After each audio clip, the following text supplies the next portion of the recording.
복음 10장 24절부터 39절까지의 말씀입니다.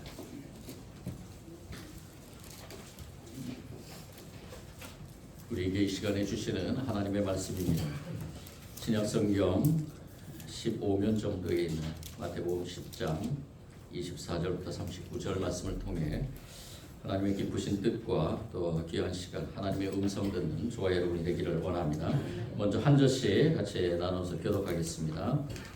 제자가 그 선생보다 또는 그 종이 그 상전보다 높지 못하나니 제자가 그 선생 같고 종이 그 상전 같으면 좋다도다. 집주인을 바알세불이라 하였거든 하물며 그 집 사람들이야. 그들을 두려워하지 말라. 감추인 것이 드러나지 않을 것이 없고 숨은 것이 알려지지 않을 것이 없느니라. 내가 너희에게 어두운 데서 이르는 것을 광명한 데서 말하며 너희가 귓속말로 듣는 것을 집 위에서 전파하라. 몸은 죽여도 영혼은 능히 죽이지 못하는 자들을 두려워하지 말고 오직 몸과 영혼을 능히 지옥에 멸하실 수 있는 이를 두려워하라. 참새 문화가 한나사요에 편리자잖아. 그러나 너희 아버지께서 허락하지 아니하시면 그 하나도 만약에 떨어지지 아니하리라. 너희에게는 머리털까지 다 세신 바 되었나니 두려워하지 말라. 너희는 많은 참새보다 귀하리라. 누구든지 사람 앞에서 나를 시인하면 나도 하늘에 계신 내 아버지 앞에서 그를 시인할 것이요 누구든지 사람 앞에서 나를 부인하면 나도 하늘에 계신 내 아버지 앞에서 그를 부인하리라. 내가 세상에 화평을 주러 온 줄로 생각하지 말라. 화평이 아니요 검을 주러 왔노라. 내가 온 것은 사람이 그 아버지와 딸이 어머니와 며느리가 시어머니와 부하게 하려 하니 사람의 원수가 자기 집안 식구리라. 아버지나 어머니를 나보다 더 사랑하는 자는 내게 합당하지 아니하고 아들이나 딸을 나보다 더 사랑하는 자도 내게 합당하지 아니하며 또 자기 십자가를 지고 나를 따르지 않는 자도 내게 합당하지 아니하니라. 자기 목숨을 얻는 자는 잃을 것이요 나를 위하여 자기 목숨을 잃는 자는 얻으리라. 아멘. 오늘 이 성경의 말씀을 통해서 세상의 가치관과 다른 방식으로 살아가는 제자도에 대해서 우리가 깊이 나누며 묵상하며 결단하는 하나님의 음성을 통해서 결단하는 시간이 되길 원합니다. 우리가 살아가는 가운데서 이 세상의 가치관 따르지 않을 수 없겠죠.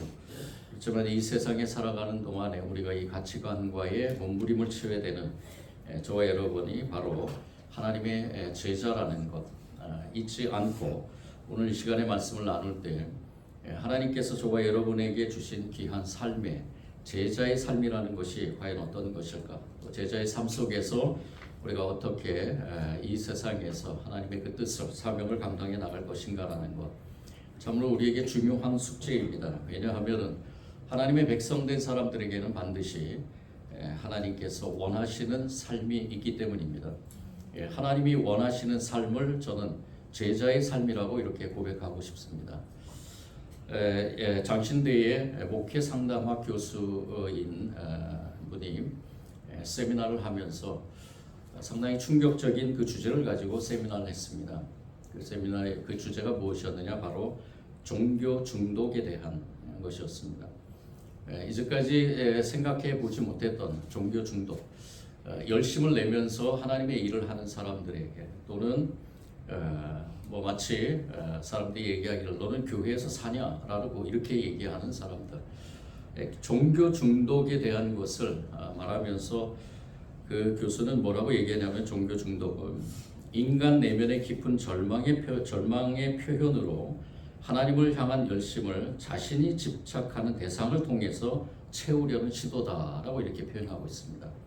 좀 어려운 말 같지만은 인간의 내면에 깊은 누구나 갈망이 있는데 그 갈망에 저와 여러분은 하나님께서 그 갈망 속에서 우리에게 귀한 믿음을 주셨습니다. 그 믿음이라는 것을 통해서 하나님에 대한 열심, 또 하나님께서 우리에게 주신 귀한 사명을 감당하는 가운데 그 열심, 이런 것이 누구를 위한 것이냐라는 질문을 가져야 된다는 것입니다.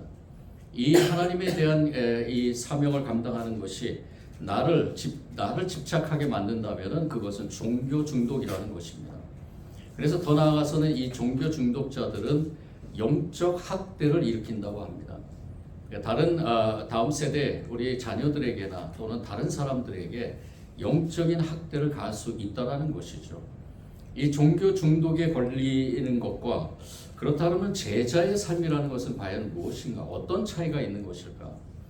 이 제자로서의 살아가는 삶 속에서 우리가 오늘 우리 말씀 예수님께서 선포하신 이 말씀 가운데서 우리가 정말로 하나님 앞에서 올바른 제자의 삶을 살아간다는 것이 어떤 삶이 되는가를 우리가 이 시간에 깊이 묵상하길 원합니다.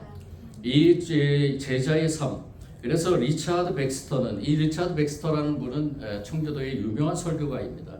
그는 매 순간 설교할 때마다 어떤 심정을 가지고 설교하느냐? 나는 죽어가는 사람으로서 죽어가는 사람을 향해 죽어가는 심정으로 설교한다라고 이렇게 고백합니다.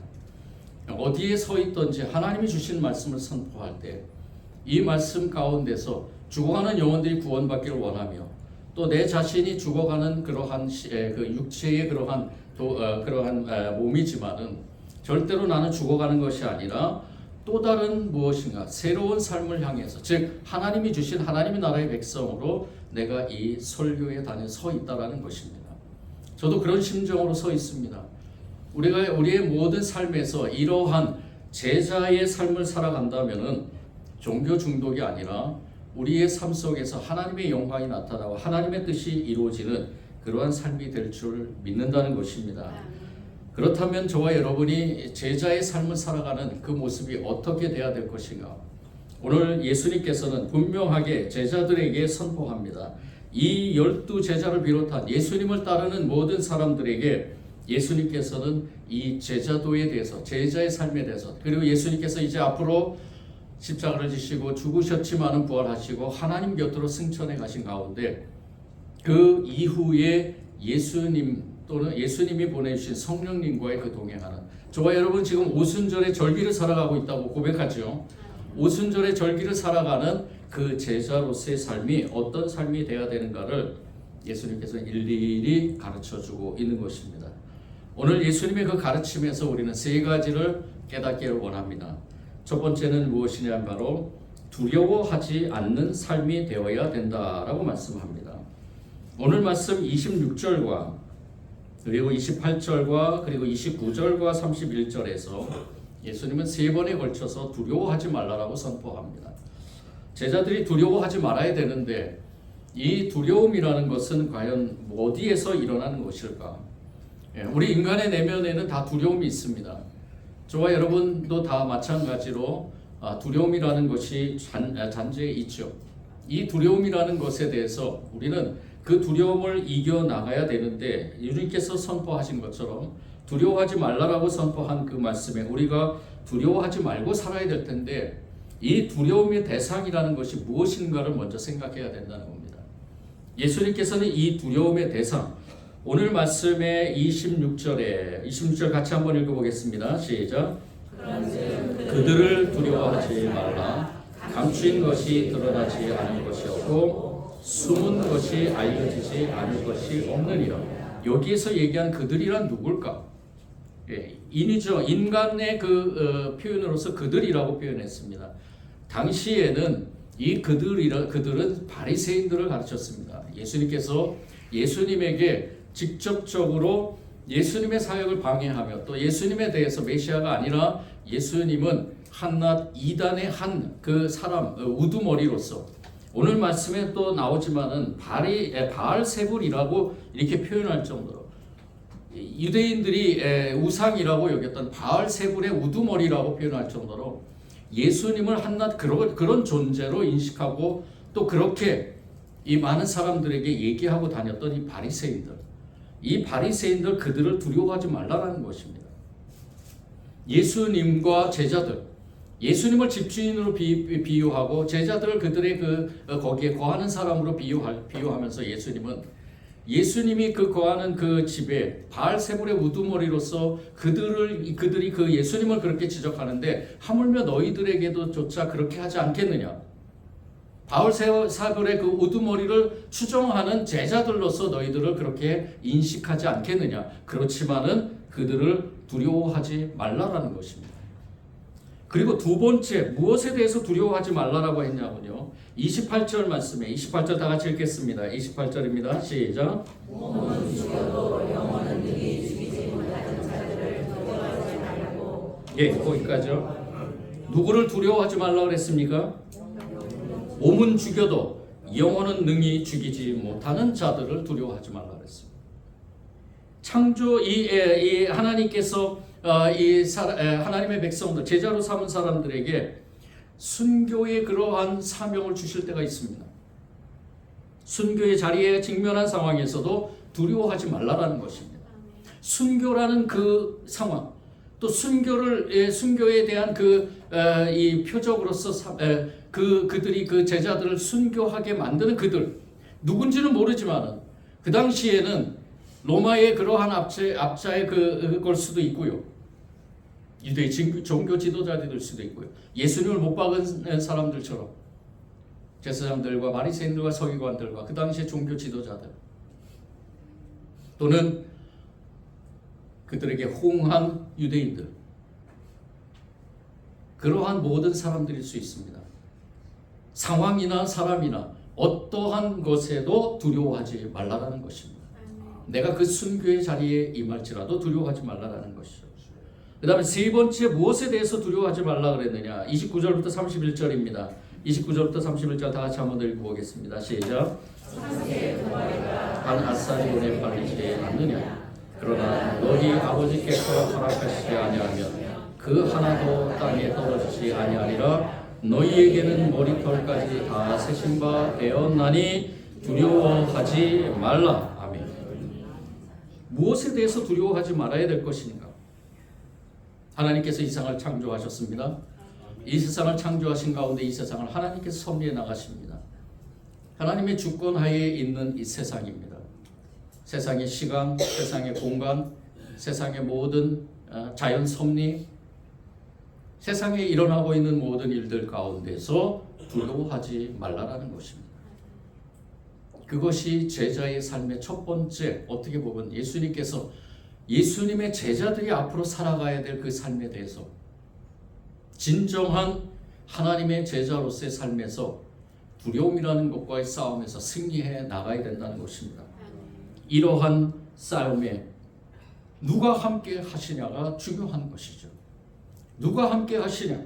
우리가 두려워하지 않고 이 세상에 있는 모든 것들과, 또는 나의 목숨을 위협하는, 내 신앙 믿음 생활에서 나의 목숨을 위협하는 것들이나, 또는 시대마다 반그리스도인들이, 적그리스도인들이 우리의 삶에서 많은 것들을 해방하거나 방해하는 그러한 요소들 가운데서 우리가 두려워하지 말아야 될 것, 어떠한 자연현상이나 어떠한 질병의 그러한 현상 속에서도 두려워하지 말아야 될 것, 그것은 바로 저와 여러분은 하나님의 백성이고 제자이고, 더 나아가서는 하나님이 우리와 함께 하시기 때문이라는 것입니다. 하나님이 모든 것을 보고 계시기 때문에 감추어진 것이 드러나지 않을 것이 없고 숨은 것이 알려지지 않을 것이 없기 때문에, 하나님 앞에서는 모든 것이 다 드러나 있기 때문에, 그리고 더 나아가서는 비록 박해자들이 우리의 몸은 죽일지라도 우리의 영혼은 죽이지 못하기 때문에, 우리의 영혼은 다시 살아나서 하나님 나라에 가기 때문에, 더 나아가서는 하나님께서 친히 성령님을 통해서 저와 여러분을 보호하고 있기 때문이라는 것입니다.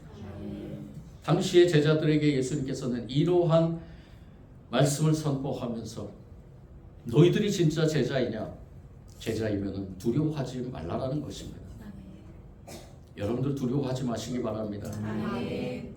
어떠한 현상에도, 어떠한 누구에도, 나의 모든 신앙의 삶에서 방해되는 어떠한 요소에도 두려워하지 마시고, 하나님이 나와 함께 하심을 믿고 그 믿음을 가지고 살아나가는 저와 여러분이 되어야 될 것입니다. 어떤 분은 문화에 대한 두려움이 있다라고 얘기를 합니다. 우리가 신앙의 삶을 살면서 문화에 대한 두려움, 시대마다 많은 문화들이 발전하면서 또 새로운 문화들이 생겨납니다. 그런데 그 새로운 문화들이 우리 믿음의 문화, 즉 기독교 문화에 대해서 흔들는 부분들이 많이 있다는 것이죠.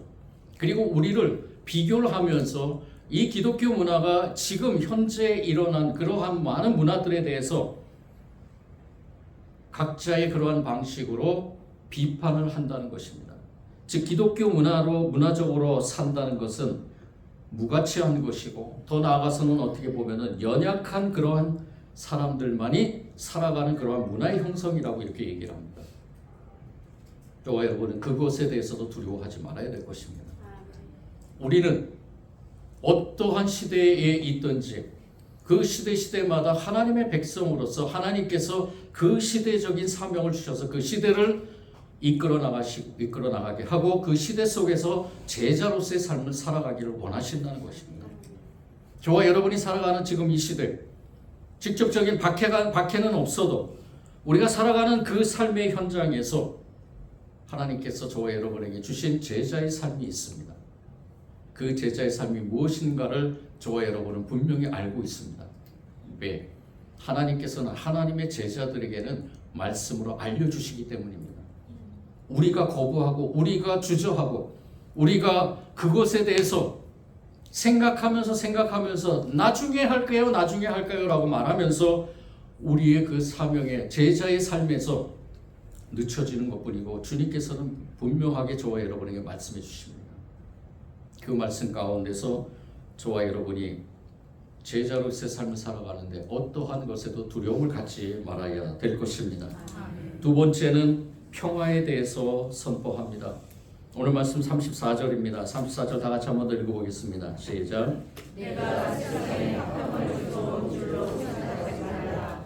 아니요, 검을 주러 하노라. 우리나라의 언어로서 그 뜻을 생각하면은 이 말씀 또 여러 가지 각 부분에 또 이 말씀에서 갈등이 좀 일어나는 말씀들이 있습니다. 그 중에 하나의 말씀인데요. 예수님께서는 이 땅에 평화의 주인으로 오셨습니다. 저와 여러분 그 믿음을 가지고 살아갑니다. 예수님은 우리를 위해서 이 땅의 평화를 위해서 오셨다고 우리는 믿음으로 고백합니다. 화평을 주러 온 것이 아니라 검을 주러 왔다라는 말. 검이라는 것은 어떤 전쟁에 쓰는 도구죠. 싸움을 일으키는 또 싸움을 하기 위한 그 도구입니다. 그렇다면 왜 예수님께서는 제자의 삶에서 이 화평을 이뤄가는 가운데 왜 검을 주러 왔다라고 말씀하며 그 다음에 또 나오는 말씀에서 더 이해되지 않는 것, 내가 온 것은 사람이 그 아버지와 그 아버지와 딸이 어머니와 그리고 며느리가 시어머니와 불화하게 하려 합니다라고 했어요. 왜 이런 말씀을 하셨을까요? 오히려 화해하게 하고 평화를 이뤄가게 하기 위해서 내가 왔다라고 말씀하셔야 되는데 왜 검을 주러 왔고 불화하게 하게 왔다라고 이렇게 말씀하시는가? 우리는 이 말씀에서 정확한 의미를 깨달아야 될 것입니다. 오늘 이 말씀에서 예수님께서 얘기한 이 화평의 의미를 먼저 생각해야 됩니다. 예수님께서 말씀한 이 세상에 화평을 주러 온 것이 아니라는 것은, 이 화평이라는 이 말은 정치적이고 경제적인 차원에서의 화평을 의미합니다. 여러분들 이해하시겠나요? 이 세상에서 내가 경제적인 것으로 화평을 이루는 것과 정치적인 것으로 화평을 이루는 것으로 내가 온 것이 아니라는 것입니다. 예수님은 이 땅에 그것으로 화평을 이루는 목적을 위해서 온 분이 아니시라는 것입니다. 오히려 예수님은 검을 주러 왔다고 얘기합니다. 분쟁을 주러 왔다라고 말합니다. 이 검과 분쟁은 무엇이냐? 바로 그러한 세상의 가치관을 사는 것과 그 가치관과 부딪히는 것이라는 겁니다. 이 세상은 정치적인 것과 경제적인 것에서 벗어날 수가 없겠죠. 이 세상은 어쨌든 물질이 있어야 사는 세상이고, 그리고 정치적인 이념이 있는 그러한 세상입니다. 그런데 그 어느 것으로도 이 세상은 온전한 화평을 평화를 이룰 수가 없습니다. 우리 하나님의 백성들 제자들은 그러한 가치관으로 사는 것이 아닙니다. 오히려 그 가치관과 대결하면서 부딪히면서 그 가치관과 싸워서 이겨서 나가야 되는 그러한 삶을 살아야 된다는 것입니다. 진리를 위해서 타협하는 것이 아니라 물러섬으로써 그러한 것에서 물러섬으로써 세상에 우리의 모든 진리를 내놓는 것이 아니라 오히려 그 진리를 위해서 저와 여러분이 그 비진리와의 타협에서 오는 화평이 아니라 진리를 위한 화평을 위해서 저와 여러분이 몸부림치고 살아가야 된다는 것입니다. 쉽지가 않죠. 우리의 삶에서 경제적인 것이나 정치적인 것이나 문화적인 것이나 더 나아가서는요, 우리 안에 가정에서 이러한 현상이 일어날 수 있다는 것. 아버지나 자녀들이나 그리고 아내나 남편이나 우리 많이 간증 들었던 얘기들이 무엇입니까? 가정 안에서 이러한 부딪힘에 대한 간증들이 많이 있죠. 그 시대마다 일어났던 그 아픔의 그러한 안정 속에서 이 가정이라는 곳 안에서 가족들이 서로가 이러한 진리와 비진리에 대해서 부딪히는 현상에 대해서 예수님께서는 이러한 말씀을 통해서 그 가운데 세상적인 가치관이 아니라 하나님이 주시는 그러한 새로운 가치관으로 살아야 될 것임을 분명하게 선포하고 있는 것입니다. 근데 중요한 것은 이것은 복음으로 정죄하라는 얘기가 아닙니다. 복음으로 정죄하라는 얘기는 아닙니다. 우리는 진리 안에서 분명하게 우리의 삶에서 주님이 원하시는 평화가 무엇인가를 선포해야 될 때입니다. 지금 이 시대에 더욱더 그러한 믿음을 가지고 살아가야 되는 저와 여러분인 줄 믿습니다. 저와 여러분은 제자입니다. 제자로서 이 세상 가운데서 주님이 원하시는 참된 평화를 선포하는 저와 여러분이 되기를 원합니다. 가정 안에서나 내가 있는 사업장에서나 내가 속해 있는 어떠한 공동체 안에서든지 그러한 참 평화를 선포함으로 그곳에서 일어나는 갈등 속에서도 우리는 승리해야 될 줄 믿습니다. 두려움에서 이겨나가고 그리고 그러한 모든 상황 속에서 이겨나갈 때 성령님께서 우리와 함께 하실 줄 믿습니다. 마지막으로 끝까지 사명을 감당하는 제자의 삶을 선포합니다. 39절입니다. 39절 다 같이 읽겠습니다. 시작. 자기 목숨을 얻는 자는 잃을 것이요 나를 위하여 자기 목숨을 잃는 자는 얻으리라. 아멘. 자기 목숨을 얻는 자는 잃을 것이요 자기를 위하여 자기 목숨을 잃는 자는 얻으리라. 예, 우리의 삶에 이 제자로서의 삶에서 참 어렵고 힘든 부분이지만 우리가 그렇게 살아가야 된다는 것입니다. 이수신 장군이 명랑대첩에 선포했던 그러한 사자성어가 있죠. 생즉필사, 사측필생. 죽으면 살자고 하면 반드시 죽고 죽고자 하면 반드시 살 것이다. 이러한 심정을 가지고 전쟁에 나갔죠. 지금 우리 이 시대에서 제자의 삶을 산다는 것이 이러한 심정이 아닐까라는 생각이 듭니다. 우리가 끝까지 사명을 감당한다는 것은 바로 그것입니다. 어떠한 상황에도 굴복하지 않고 두려움을 갖지 않고 그리고 그 비진리 앞에서 우리가 진리의 그러한 말씀을 선포해 나가면서 우리 제자로서의 삶을 살아가는 가운데 우리는 이러한 심정을 가지고 한 걸음 한 걸음 걸어 나가야 된다는 것입니다. 에스더는 자기 민족의 운명을 걸고 죽으면 죽으리라라고 선포했습니다. 주기철 목사님도 일사각오를 가지고 순교의 길을 마다하지 않았죠. 히브리서 9장 27절에도 한 번 죽는 것은 사람에게 정한 것이요 그 후에는 심판이 있으리라라고 말씀합니다. 우리의 이 연약한 육신의 죽음 앞에 참된 하나님의 복음의 진리가 무색하면 되지 않죠. 오히려 그 진리가 더 드러나야 될 것입니다. 저와 여러분은 하나님께서 함께 하십니다. 하나님께서 저와 여러분과 함께 하십니다. 그 믿음에 저와 여러분은 승리해 나갈 줄 믿습니다. 이 말씀을 준비하면서 나에게 묻습니다. 너는 목사고 제자라고 고백하면서 그렇다 그러면 과연 제자의 삶을 살고 있느냐? 저도 주님 앞에 고백합니다. 주님, 저도 두려울 때가 있습니다. 세상의 가치관과 타협할 때가 있고요. 주님께서 물으시죠. 그러면 뭐냐? 그러면 너는 내 제자가 제자가 아니지 않느냐? 근데 저는 주님 앞에 고백합니다. 그런데 주님, 저는 끝까지 포기하지 않고 그래도 제자의 길을 가고 싶습니다. 가려고 합니다. 주님께서 저와 함께 하시기 때문에 가려고 합니다.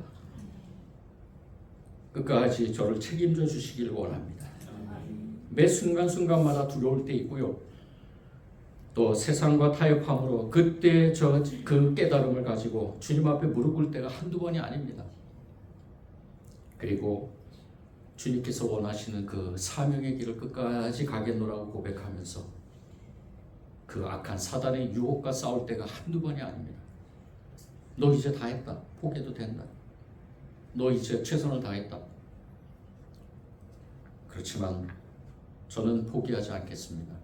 오늘 이 말씀을 통해서 다시 한번 주님께서 원하시는 제자의 삶을 살아가기로 다짐합니다.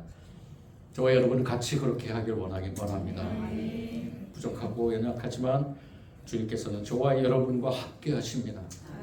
그 함께 하심의 믿음을 통해서 어떤 것에도 두려워하지 말고 또 주님이 주시는 능력을 가지고 우리의 삶 안에서 세상을 거부하라는 것이 아니고요. 세상을 우리가 정죄하라는 것이 아니고 그 세상 안에서 그 세상을 품고 그 세상의 가치관이 아니라 하나님 나라의 가치관으로서 하나님 나라의 백성으로서 이 세상을 변화시켜 나가는데 이 세상을 하나님 나라로 만들어 나가는데 저와 여러분이 앞장서야 될 줄 믿습니다. 저와 여러분은 제자입니다. 절대로 제자를 포기하지 마시고 한 걸음 한 걸음 제자의 길을 가는 저와 여러분이 되기를 원합니다. 사랑해 주님 감사합니다. 부족하고 연약한 저희들을 제자 삼아 주시니 감사합니다. 주님, 때로는 두려워할 때가 있고요, 때로는 세상과 타협할 때도 있고, 때로는 우리의 사명의 길이 너무 힘들어서 포기하고 싶을 때가 한두 번이 아닙니다.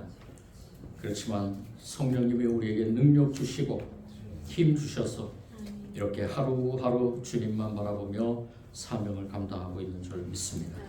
제자의 길을 가기가 쉽지가 않지만 그 제자로서의 삶을 살아가기가 쉽지 않지만 이 세상 속에서 우리는 반드시 그 삶을 살아가야 됩니다. 그 믿음을 가지고 이제 어떠한 것에도 두려움 갖지 않게 하시고 또한 주님이 주신 능력으로 우리의 그 가치관이 세상의 가치관이 아니라 하나님 나라의 가치관으로 살아가게 하여 주옵소서. 우리에게 주어진 사명이 있는 줄 믿습니다. 우리 모든 성도들 각자에게 주어진 성령의 달란트를 통해서 이루어가야 될 사명이 있는 줄 믿습니다. 그 사명의 길에 성령님 함께 하실 줄 믿고 능력 주셔서 끝까지 그 사명을 잘 감당하게 하여 주옵소서. 이 시간에 주신 말씀에 다시 한번 힘을 주시니 감사드리며 예수님 이름으로 기도드립니다.